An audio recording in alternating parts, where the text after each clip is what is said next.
And welcome back to the Law and Crime Network. I'm your host, Amy Dash, joined by Julie Rendelman, who's a law and crime trial analyst. Welcome. Good afternoon. Good afternoon, for sure. We've been following this trial out of Tennessee, where the motive is a hair weave, or hair weaves. The hair weave homicide. Yes, yes. Very interesting. A young girl, 18 years old, allegedly goes with her friend, who's the getaway driver, and the goal is to get hair weaves, according to the prosecution. Goes and targets the business owner, his girlfriend, the unborn child, because the girlfriend is pregnant. Right. Shoots and kills all of them. Right. And now is facing 3 first-degree murder counts. The fact that it was committed in the course of a felony, a robbery, can that help in any way to get these charges down? Meaning, can the jury convict just on the robbery charge? Or does the fact that people were killed, is it going to unequivocally elevate it to a murder charge? So, you know, and I don't know the specific law in this state. I know in New York there's different types of felony laws. So if you commit a if you commit a felony such as robbery, and during the course of that robbery someone dies, even if it's not an intentional death, that's considered murder in the second degree. If, however, you commit that robbery and you kill that person intentionally, so you do both intentionally, then it rises to the level of murder in the first degree. I'm not sure specifically how the felony murder statute reads in this specific state, but usually you're going to have a more enhanced charges and more enhanced potential sentence if the murder happened or the death happened during the course of a violent felony. Really interesting. So the fact that a felony was going on at the time could mitigate those charges down to second-degree murder, not necessarily first, but we don't know yet. Right. We don't. I guess we don't call it mitigation because, quite honestly, in a sense, it's strict liability, because in New York, you know, most cases are murder in the second degree, and so if someone dies, even if they had a heart attack, that ups it to murder in the second degree. And let's throw back to that trial out of Tennessee, because a witness has just taken the stand.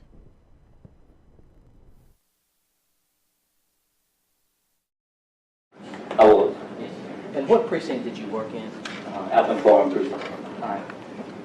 Did you? You don't have to worry about leaning forward. They don't hear you. Okay. Is the Sycamore Lakes Apartments in your precinct? It is. Did you respond to a shooting call approximately 3-something that afternoon? Yes. And please tell ladies and gentlemen of the jury what you found when you arrived. I responded to a shooting call inside the apartment complex. Found a double active laying on the ground, DOA, appeared to be DOA. I was also notified that a second victim was inside the apartment complex. Found her, and she had suffered from a gunshot wound herself. Did you was she inside the apartment? Inside an apartment, inside the apartment complex. And you went inside? Yes. And you observed her? Yes. Did you observe the wound? Yes. Where did the wound appear to be on the It body? appeared to be on her left side. Her left side, she was bleeding profusely from her left side. Was the ambulance called? Yes, yes, they called for ambulance to come out here.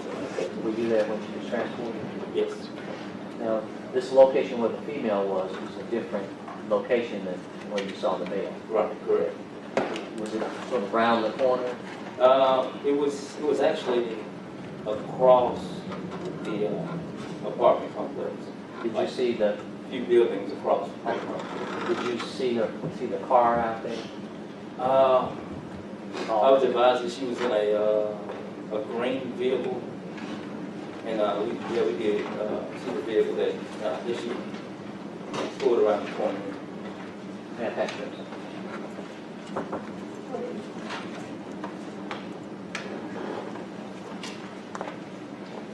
Does that look familiar? Yes, sir. Is that a fair representation of the way that looked on January 27th, Yes, sir. 2016? Dr. Moss, this is the next exhibit. No, Judge. Yeah. Virgin 9.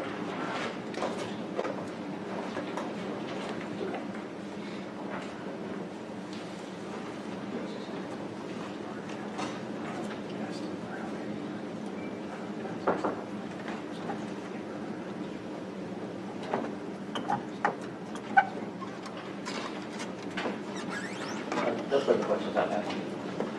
Very briefly, Your Honor. Now just putting this out there, when lawyers and cops talk in these contexts, we say things like female black and male black and female white, right?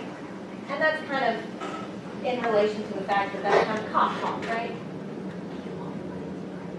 Yes. When y'all write reports, that's kind of how you write it, right? Yes. So that's just kind of almost legal jargon, isn't it? Legal. Just, it's just the way we talk Yes, in this yes. area. I just realized it might sound a little strange to them for us to keep on referring to people as male black and female black. Now, the gentleman that you found when you arrived on the scene in between 2104 and 2118, you said that he was DOA. Appeared to be DOA, yes. What does that mean? He appeared to be dead when we arrived on the scene. Okay. And when you arrived, he was face down, right? Yes. Now, you were notified at some point that there was another person in the apartment complex that had been shot, Yes. and that was the young woman, Yes. Edwina Thomas. If you don't know, I'm not that's sure about okay. the name. Yet. So she didn't tell you her name or anything like that? We didn't get a lot of information out of her. I guess she was in a state of shock in the midst of it, but we didn't get a lot of information out of her. Okay. But you went to that 2116 address where she was? Yes. And it was around the corner? Not necessarily around the corner, but a couple of buildings across from where the other incident occurred. Okay. Did you drive or walk? I walked, Okay. So if you had driven, it would have been around the corner? in a sense. And the green Honda was parked in front of 2116? Yes. That's all I have. Anything else? No reason back. All right, thank you, sir. You may step down. All right. Maybe for the short witness? Maybe with her. Sure.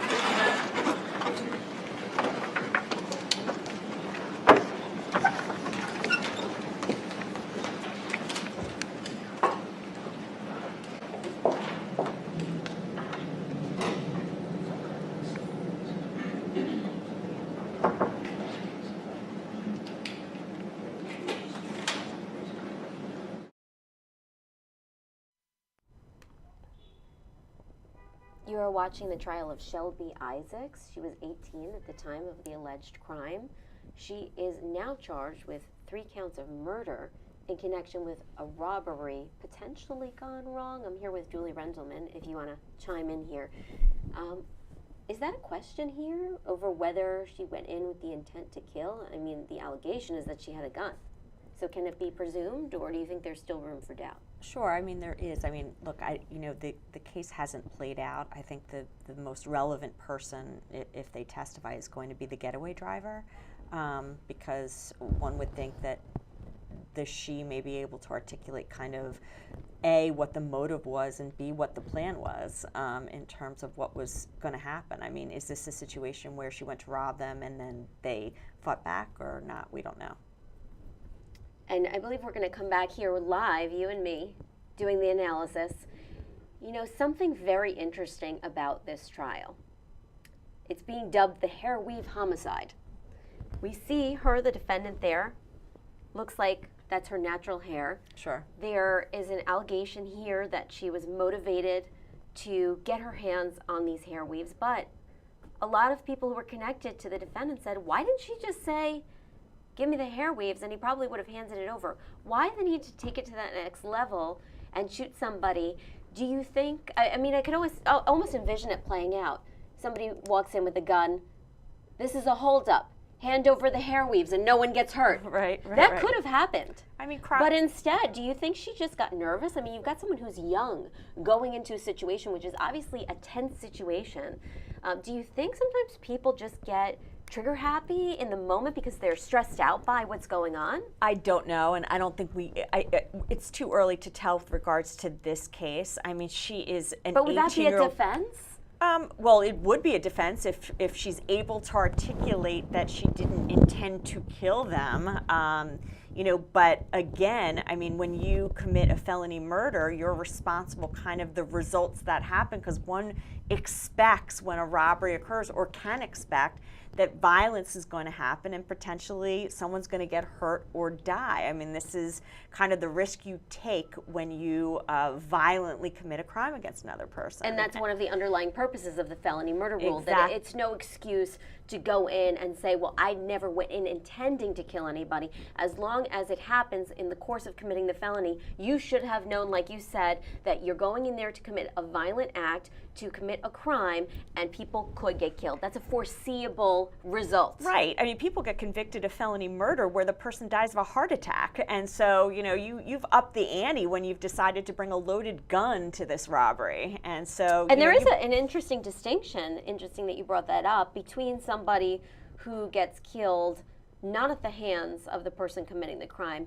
but as a result of, like you said, a stressful situation where somebody develops a heart attack in the midst of it from the anxiety. Sure. They wouldn't be charged with first degree in most states. Right. They under would the be felony charged murder with rule. the lesser felony murder. With the lesser, and that's usually an automatic, whereas the person who is directly killed and the person doing the killing, that's usually a first degree depending on the circumstances. But what if you have a bunch of people, like the scenario where you have 3 or 4 masked men going into a bank, one of them shoots the teller? Do we typically see the other 3 charged with the lesser second-degree murder, and maybe the person who committed the actual killing with a higher charge in that circumstance? It depends on the state and what the specific elements are. So most states require you to have intent to kill, and so in order to have intent to kill, you'd have to prove that those individuals that participated but weren't the actual shooter intended and in acting in concert way to have that person killed. The perfect example usually is the person who is the getaway driver. So they're aware that the robbery is happening, they're participating in the robbery, but they're not in the location when the actual shooting happens. It's hard to find them responsible for intentional murder when they're not actually there, but occasionally that will happen. And the felony murder rule does allow that. Does allow everybody to be charged with the highest charge, though sometimes we see juries aren't willing to go there. Right. Well, felony murder can be difficult in those situations that we're talking about, where the person, for example, is the lookout, or the person that's not inside of the actual store, for example, when the crime is happening. And I think that takes it's the prosecutor's job to get the jury from the start to understand what felony murder is and hold them to it. Perfect. We're going to go back now to the Shelby Isaacs trial in Tennessee because the defense has just moved for a mistrial. Let's see how this plays out. When he said it to me, I didn't take it to mean that it was serious, but what I thought that further matter. Now that it's been brought up.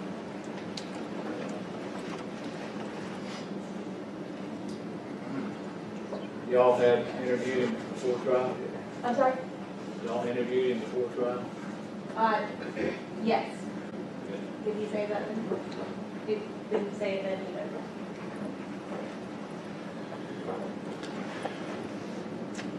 I don't think it rises to, I don't think it was so prejudicial it rises to a level of mistrial.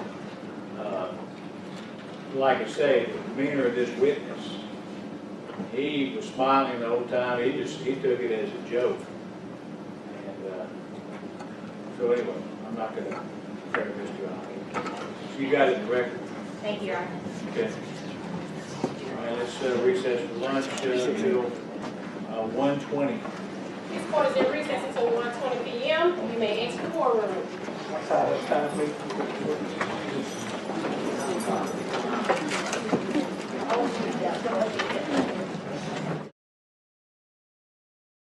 On Crime Network, I'm your host, Amy Dash, joined by Julie Rendelman, our law and crime trial analyst. There was just a request by the defense in the Shelby Isaacs trial for a mistrial.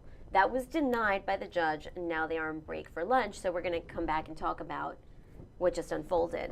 And our producer, Kathy Rasson, is saying that something a witness said on the stand prompted this request for a mistrial, though we didn't quite catch it. But what are the possibilities? What would qualify to meet that bar for a mistrial when you're making that motion mid-trial to a judge? I assume it would be a very high bar.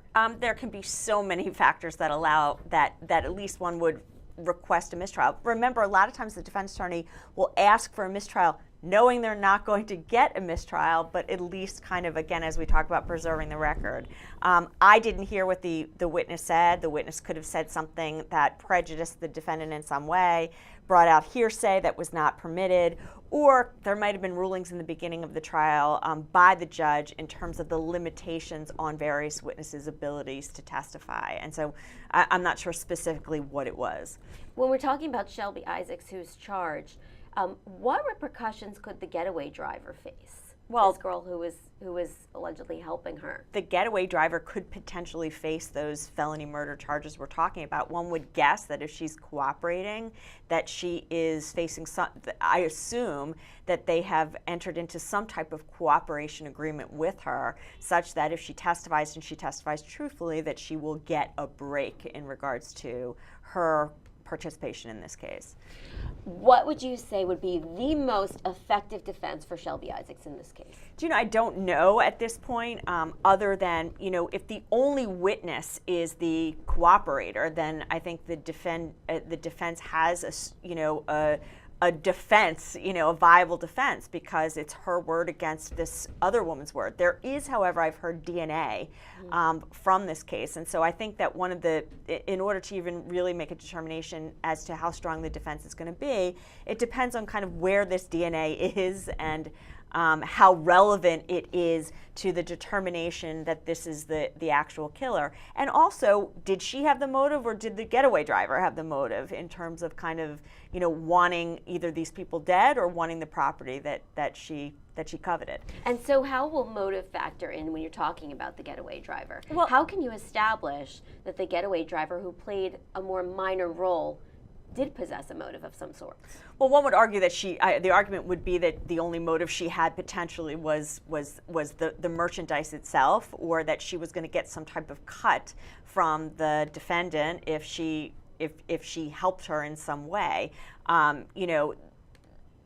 When I say motive, it seemed from some of the things that we've heard about is that there was a relationship between Shelby Isaacs and the victims, such that there was perhaps some type of altercation or words beforehand in regards to this. And so that would establish obviously more of a motive for her than it would for the getaway driver. And just to update you, the getaway driver actually did testify in this case, but we've had a little bit of problems with our stream, so we know that she did testify as to what she exactly said. Right. That was a little bit unclear. We didn't catch it. But just the fact that she testified, I'm sure is helpful to the prosecution. The fact that she was there, because like you said, the other people that were involved are dead. Right. So she is the only witness.